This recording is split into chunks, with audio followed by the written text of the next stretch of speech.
तो दोस्तों आप सबका स्वागत है आपके अपने YouTube channel shadow of regrets. तो आज मैं एक्सप्लेन करने वाला हूँ द ग्रेट रूलर सुपर योद्धा सीजन 3 का नेक्स्ट पार्ट। तो जैसा कि लास्ट एपिसोड में हमने देखा, उन स्टूडेंट्स के बीच में कंपटीशन स्टार्ट हो जाता है जहाँ जो भी टीम सबसे ज्यादा आत्मिक अंश इकट्ठे करेगी उसे इनाम दिया जाएगा। इसलिए हम देखते हैं कि सभी लोग जी जान लगाकर कोशिश कर रहे थे, पर तभी जंगल में एक आदमी आ जाता है जिसका नाम माइकल था, जो कि बहुत ही ज्यादा पावरफुल था और वो एक ही हमले में एक हाई लेवल बीस्ट को मार डालता है। माइकल को पकड़ने के लिए जंगल में नागवंशी दल के कुछ योद्धा भी आए थे, जिनका कहना था कि वो नागवंशी दल से कुछ कीमती चुरा के भागा है। ध्रुवांश और मायरा को भी ये पता चल चुका था कि यहाँ पे कोई आयुष्मान रैंक का योद्धा आ चुका है, इसलिए हमें खुद की हिफाजत करनी होगी। जबकि साथ ही साथ इन दोनों ने किसी की आवाज भी सुन ली थी। जैसे ये वहाँ पे पहुँचते हैं तो हम देखते हैं वहाँ वैभव और समर को कुछ लुटेरे लूट रहे होते हैं। तो नेक्स्ट पार्ट की शुरुआत उसी सीन से होती है, जहाँ पर वो लुटेरे समर और वैभव से कहते हैं, चलो अब अपने सारे आत्मिक अंश हमारे हवाले कर दो, अगर तुम दोनों ऐसा नहीं करोगे तो हम तुम्हें जान से मार देंगे। जिस पर वैभव काफी ज्यादा घबरा गया था। पहले तो वो उन्हें धमकाने की कोशिश करता है, अगर तुमने हमें कोई नुकसान पहुंचाने की कोशिश की तो हमारे मास्टर तुम्हें जान से मार देंगे। ये सुनकर भी वो लुटेरे घबराते नहीं, बल्कि उनकी लीडर जो कि एक लड़की थी वो कहती है, तुम लोग काफी ज्यादा कमजोर है और तुम्हें लगता है कि तुम लोग ऐसे झूठ बोलोगे और हम तुम्हारा यकीन कर लेंगे। अगर तुम दोनों को जिंदा रहना है तो वो सारे आत्मिक अंश हमारे हवाले कर दो। जिस पर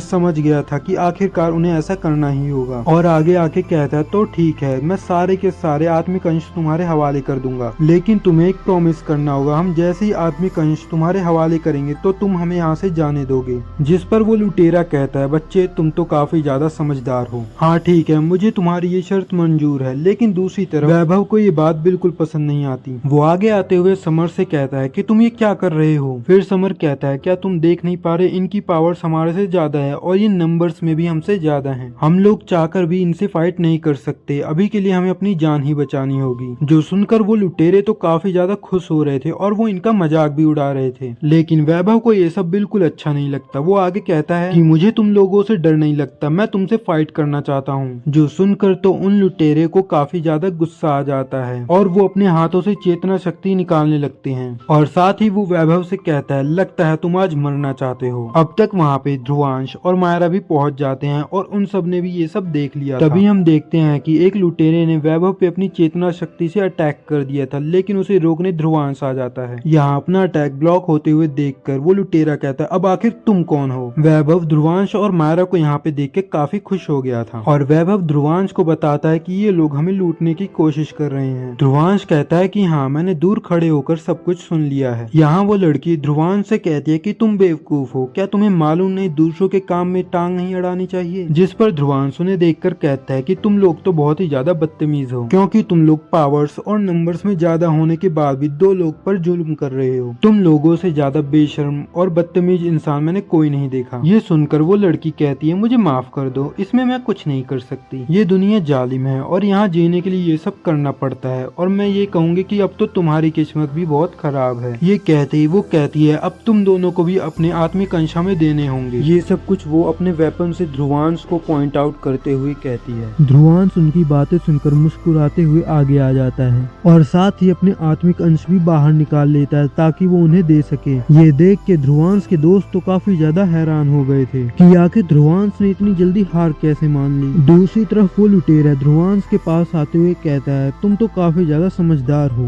ये कहते ही जैसे ही वो आत्मिक अंश हासिल करने की कोशिश करता है, तभी ध्रुवांश वो आत्मिक अंश अपने पास रख लेता है और वो लुटेरे पे हमला भी कर देता है, जिसे डॉज करने के बाद वो लुटेरा कहता है, क्या तुम मरना चाहते हो। जिस पर ध्रुवांश कहता है, पहले मेरा इरादा था कि मैं वो आत्मिक अंश तुम्हें दे दूं, लेकिन अब मैंने अपना इरादा बदल लिया। ध्रुवांश की ये बात उस लुटेरे को बिल्कुल अच्छी नहीं लगती। फिर वो गुस्से में आके ध्रुवांश पे अटैक करना स्टार्ट कर देता है। ध्रुवांश भी हार नहीं मानता, वो उस लुटेरे को बराबर की टक्कर दे रहा था, ये जानते हुए भी कि उस लुटेरे की पावर ध्रुवांश से ज्यादा है। उन लुटेरों की लीडर्स भी ये फाइट देख रही थी और वो कहती है, ध्रुवांश तो काफी ज्यादा कमाल का है, बेशक इसकी पावर्स काफी ज्यादा कम हैं, लेकिन ये जानता है कि अपने ओपोनेंट को कैसे हराना है। ये इंतजार कर रहा है कि कब ब्रदर शमशेर थक जाए, उसके बाद ही उस पे हमला कर सके। दूसरी तरफ ये मायरा को बिल्कुल अच्छा नहीं लग रहा था। वो आगे बढ़ के ध्रुवांश की मदद करना चाहती थी, लेकिन काया अपना वेपन फेंक कर उसे वहीं रोक देती है और कहती है, ये 1 वर्सेस 1 फाइट है, तुम लोग यूं बीच में दखल अंदाजी राजी नहीं कर सकते। यहाँ दूसरी तरफ फाइट करके शमशेर को बहुत गुस्सा आ रहा था,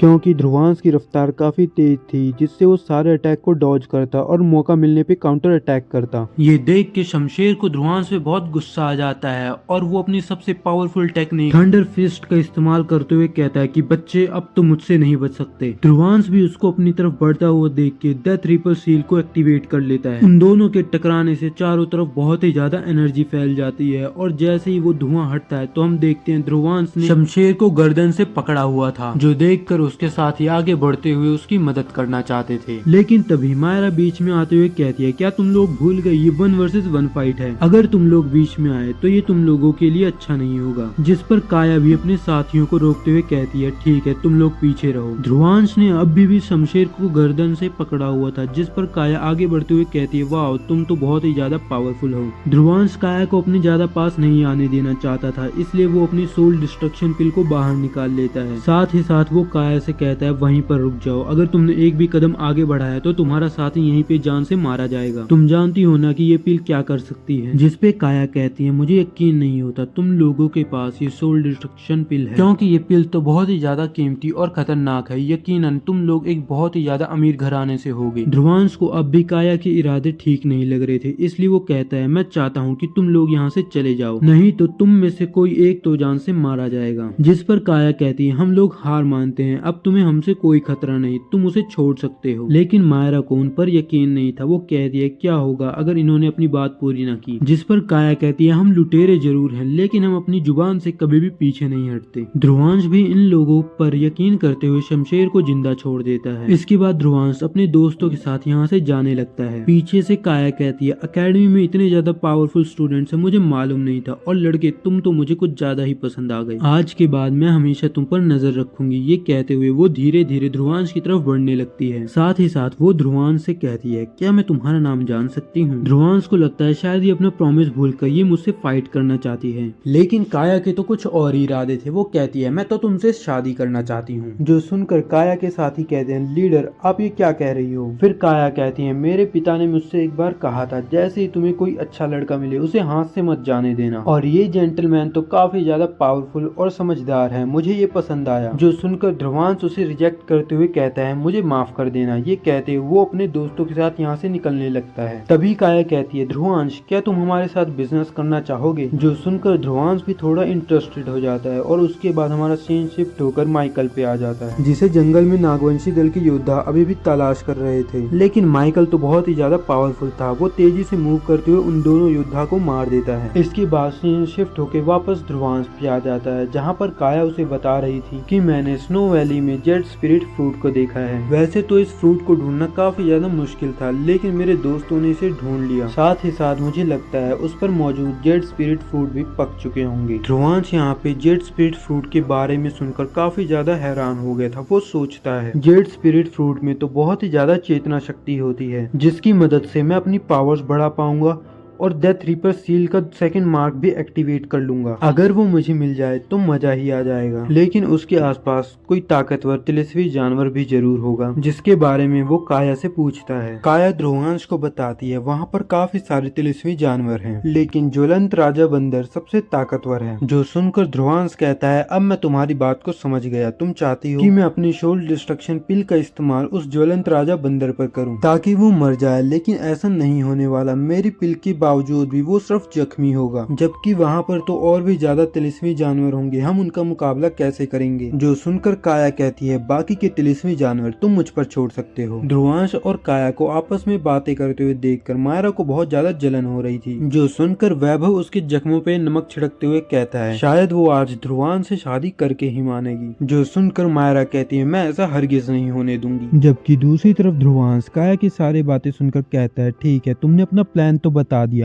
अब प्रॉफिट की परसेंटेज भी बता दो। जिस पर काया कहती है, मेरे पास एक अच्छा प्लान है, क्यों ना तुम मुझसे शादी कर लो, फिर हमें ये ट्रेजर बांटना ही नहीं पड़ेगा। ध्रुवांश सुनकर कहता है, मुझे ये मजाक पसंद नहीं आया। साथ ही साथ वो कहता है, हम लोग 30% लेंगे और तुम्हें 70% देंगे, क्योंकि मुश्किल काम तो तुम लोग ही करने वाले हो। जो सुनकर काया अपने मन में कहती है, ये मुझे फंसाने की कोशिश कर रहा है, पर चलो कोई बात नहीं, इसमें हमारा ही फायदा है। उसके बाद काया और ध्रुवांश दोनों ही अपने दोस्तों के पास चले जाते हैं। फिर वो दोनों अपना प्लान अपने साथियों को बता देते हैं और ध्रुवांश वैभव से कहता है कि तुम्हारी पावर्स हम सब में से कम है, इसलिए हम तुम्हें वहां नहीं लेकर जा सकते क्योंकि ये तुम्हारे लिए बहुत खतरनाक होगा। वैभव भी इन सब की बातों को समझ जाता है, इसलिए वो ध्रुवांश से कहता है ठीक है, मैं वापस जाके कैंप में तुम लोगों का इंतजार करूंगा, तुम लोग जल्दी से वापस आ जाना। ये कहकर वो यहाँ से चला जाता है। इसके बाद सब लोग अपने सफर पर निकल जाते हैं। फिर हम नागवंशी दल के एक योद्धा को देखते हैं जो बताता है कि हमारे 2 और साथी मारे गए। ये सुनकर उनके कैप्टन को बहुत गुस्सा आता है और वो कहता है हम लोग यूं हार नहीं मान सकते और जब तक हमें माइकल मिल नहीं जाता हम इस जंगल से नहीं जाएंगे। इसके बाद फिर से वो अपने साथियों के साथ जंगल में माइकल की तलाश के लिए निकल जाते हैं। दूसरी तरफ हम देखते हैं ध्रुवांश और उसके साथी भी उस गुफा के बाहर पहुंच गए थे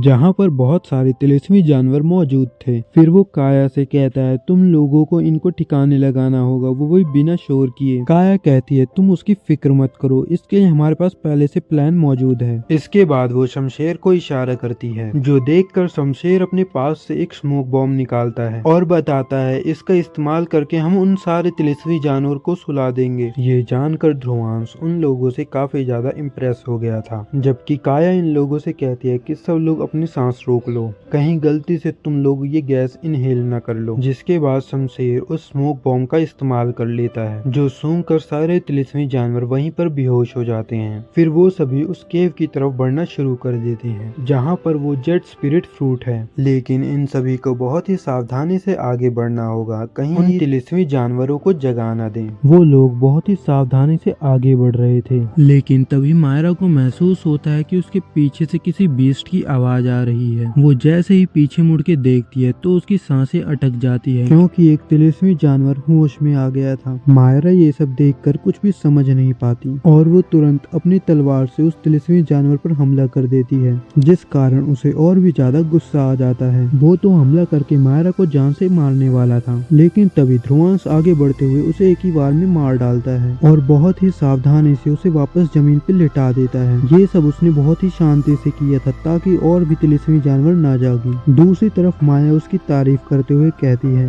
तुम्हारी ताकत और तुम्हारी सूझबूझ तो वाकई कमाल है, मुझे यकीन नहीं आता तुमने अपने एक ही अटैक से उसे मार डाला। फिर ध्रुवांश कहता है वो सब तो ठीक है, लेकिन तुमने कहा था तुम्हारा स्मोक बॉम्ब यहाँ पे इन सबको बेहोश रखेगा, लेकिन अब हम लोग अंदाजा भी नहीं लगा पा रहे कि ये कितनी देर तक बेहोश रहेंगे। इसलिए मुझे लगता है हमें यहाँ पर किसी को पीछे छोड़कर जाना चाहिए जो कि यहाँ इन तिलिस्मी जानवरों पर नजर रखे और जैसे ये लोग होश में आने लगे वो हमें खबर कर दे। ध्रुवांश का ये प्लान काया को भी अच्छा लगता है, इसलिए वो अपने 2 साथियों को यहीं पे पहरा देने के लिए खड़ा कर देती है। फिर वो तभी गुफा की तरफ आगे बढ़ने ही वाले होते हैं, लेकिन तभी वहाँ उन्हें ज्वलंत राजा बंदर के दहाड़ने की आवाज सुनाई देती है जो कि बहुत ही डरावनी थी और इसी के साथ हमारा ये एपिसोड भी खत्म हो जाता है।